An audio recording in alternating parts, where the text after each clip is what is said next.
woke up in the hospital the next day and basically asked the nurse, what room is Josh in? And she informed me that Josh didn't survive.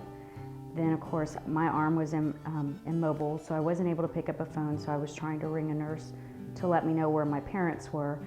And all they said was, well, we've contacted your parents, they're on their way.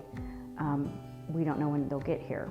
Once my parents got there, they made me aware that they had just driven from Austin to Dallas, not knowing if I was in ICU, in surgery, or anything, because of laws that wouldn't let the hospital tell them what my current situation is. And now as a mother, I find that really unbearable, and I don't want any other parent to go through that. No parent should have to drive down a road not knowing if they're going to find a kid who's alive, what kind of medical condition they're in. They called my parents, so my parents pick up the phone at 4 in the morning, and basically all the hospital said is, all we can tell you is that we have your daughter here. She's at this hospital, you do need to get here. And they wouldn't give them any other information over the phone.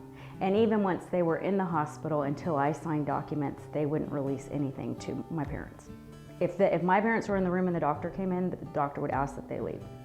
So I had to sign a form saying it's okay that they listen. I think they were just quite shocked, because growing up, they've always been there. They've always heard what's going on, and now as an adult, they're there and they're helpless. And what if I had been in a coma? What if I had, then they would have gotten no information? It was extremely important, especially in taking care of him and having the medical directives also, so that we didn't have to keep him on life support indeterminately when the EEG showed that, because he'd been without oxygen for 15 to 19 minutes, there really was little hope that he would regain consciousness or anything, and not to have to keep him on life support. That medical directive was so important. Having the power of attorney to where I could use that in order to take care of the financial things that needed doing immediately, and having the will and the trust and the financial advisor too was all extremely important, and I'm so glad we did it.